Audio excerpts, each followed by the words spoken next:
Bienvenue dans ce fascinant voyage à travers le temps. Avant de commencer, nous vous invitons, comme toujours, à vous abonner à la chaîne et à activer la cloche des notifications, afin de ne manquer aucun contenu futur. Commençons tout de suite. Nous sommes en septembre de l'année 1598, dans les couloirs sombres du palais de l'Escorial. Un silence lourd règne, interrompu seulement par les murmures des médecins et les gémissements étouffés venant de la chambre royale. À l'intérieur, allongé sur un lit usé, un homme affronte l'agonie. Son corps, autrefois fort et redouté, est désormais dévasté par la maladie. Les mains, déformées par la goutte, ressemblent à des griffes inutiles. Les jambes, gonflées par l'œdème, ne le soutiennent plus depuis des semaines. L'odeur nauséabonde émanant de la peau en décomposition est si intense qu'elle oblige même les serviteurs les plus fidèles à se couvrir le visage en entrant dans la chambre. Mais cet homme n'est pas un malade ordinaire ni un criminel puni pour ses péchés. C'est Philippe II, le souverain le plus puissant de son époque, maître d'un empire sur lequel, disait-on, le soleil ne se couchait jamais. Roi d'Espagne, du Portugal, de Naples, de Sicile, duc de Milan et seigneur des vastes territoires des Amériques. L'homme qui défia l'Angleterre d'Élisabeth, qui fit construire l'extraordinaire complexe de l'Escorial, qui mena la croisade contre la réforme protestante, s'éteint lentement, trahi par son propre corps. Pour comprendre la fin tragique du monarque le plus puissant du monde, il faut revenir en arrière et connaître vraiment l'homme derrière la couronne. Né le 21 mai 1527 à Valladolid, Philippe était le fils de l'empereur Charles Quint et de la princesse Isabelle du Portugal. Dès son jeune âge, il fut éduqué pour gouverner le vaste empire qu'il avait hérité. Contrairement à son père, homme d'armes, Philippe montra dès le début une attitude plus bureaucratique et méticuleuse, obsédé par la précision administrative. Il fut surnommé « le roi des papiers » pour sa manie de noter chaque détail du gouvernement. Lorsque Charles Quint abdique en 1556, Philippe hérite du trône d'Espagne et de la majeure partie de l'Empire.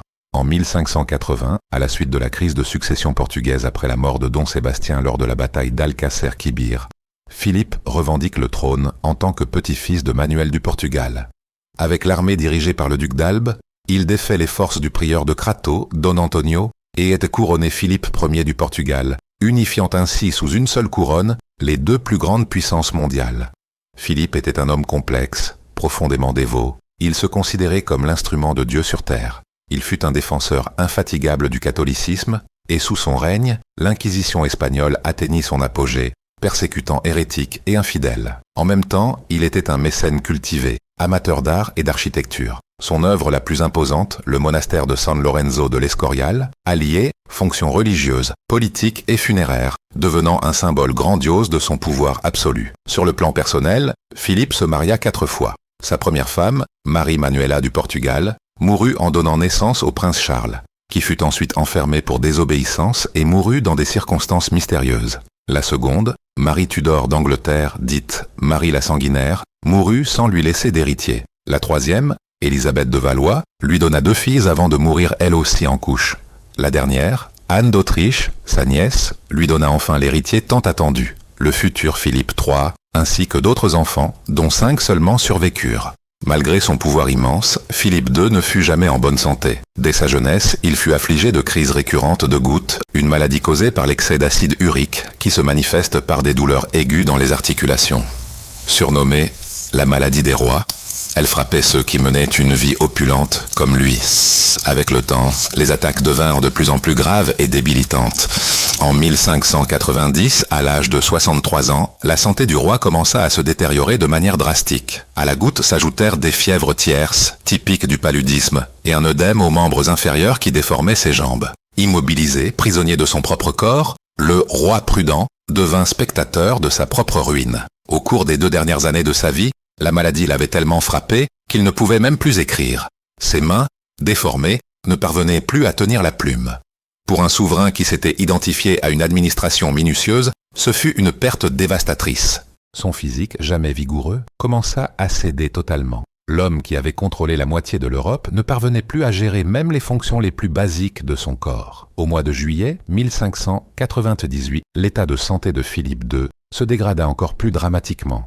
L'œdème, désormais étendu à tout le corps, provoquait des douleurs lancinantes, tandis que la goutte n'épargnait plus seulement les mains et les pieds, mais avait progressé jusqu'aux genoux, coudes et même la colonne vertébrale. Les médecins de la cour, désormais impuissants face à tant de souffrances, recouraient aux saignées et aux purges, qui, au lieu d'alléger les symptômes, affaiblissait davantage le souverain. La fièvre ne semblait pas vouloir baisser, et Philippe alternait des phases de délire avec des moments de lucidité dévastés. C'est à cette époque que son agonie atteignit son apogée de terreur. Immobile, confiné en permanence au lit, le roi développa des plaies de lit si profondes qu'elles s'infectaient rapidement. Les blessures ouvertes sur son dos, ses fesses et ses jambes devinrent un terrain de reproduction pour les infections et attirèrent des insectes et des parasites. Selon certains chroniques de l'époque, il fallut même percer le matelas royal pour permettre au liquide corporel de s'écouler, car déplacer le roi était désormais impensable à cause de la douleur insupportable. Comme si cela ne suffisait pas, le corps affaibli du monarque devint rapidement infesté de poux. Dans l'un des derniers moments de lucidité, Philippe aurait prononcé avec amertume « Regardez comment ce corps, qui commandait la moitié du monde, ne peut même pas gouverner ses parasites ». Les courtisans les plus proches du souverain témoignèrent que le grand roi d'Espagne semblait littéralement dévoré vivant, incapable de se défendre même contre les êtres les plus petits. Mais l'horreur n'était pas seulement physique. Pour un homme aussi dévoué que Philippe, l'humiliation de son propre corps représentait aussi une épreuve spirituelle. Plusieurs témoignages rapportent qu'il interprétait sa souffrance comme un purgatoire anticipé, une expiation terrestre de ses péchés. Un clerc qui l'assista dans ses derniers jours écrivit que Sa Majesté supportait la douleur avec tant de patience et d'esprit chrétien qu'il semblait plus un saint soumis à l'épreuve qu'un roi mourant. À l'aube du 13 septembre 1598, après 52 jours d'agonie ininterrompue, Philippe II mourut. Ses derniers instants furent un mélange de fièvre et de dévotion. Serrant un crucifix entre ses mains déformées, il murmura ces derniers mots. Une prière ou peut-être une supplication de pardon? Personne ne le sait avec certitude. Ce que l'on sait, c'est qu'au moment de sa mort, son visage marqué par la douleur se détendit, comme s'il avait enfin trouvé la paix que les soins de son époque ne pouvaient lui offrir. Son corps, réduit à une coquille souffrante et déformée, fut préparé avec grande difficulté par les embaumeurs, qui cherchèrent à redonner dignité à ce qu'il restait de l'un des hommes les plus puissants d'Europe. Le cadavre fut ensuite transporté dans la crypte royale du monastère de l'Escorial, le même monument que Philippe avait voulu comme synthèse du pouvoir temporel et de la foi religieuse. La mort de Philippe II marqua la fin d'un chapitre fascinant et contradictoire de l'histoire européenne. Le souverain qui avait lutté pour la suprématie du catholicisme, qui avait lancé l'invincible armada contre l'Angleterre, qui avait écrasé des révoltes aux Pays-Bas et unifié sous une seule couronne le Portugal et l'Espagne, finit ses jours dans un état de dégradation tel qu'il secoua même ses plus fervents partisans. Il y a une leçon puissante dans le contraste entre la vie et la mort de Philippe. Pendant son règne, il chercha à exercer un contrôle absolu sur la politique, la religion, l'art, les routes océaniques, les colonies. Il construisit un système administratif si minutieux qu'il fit croire que rien ne pouvait lui échapper.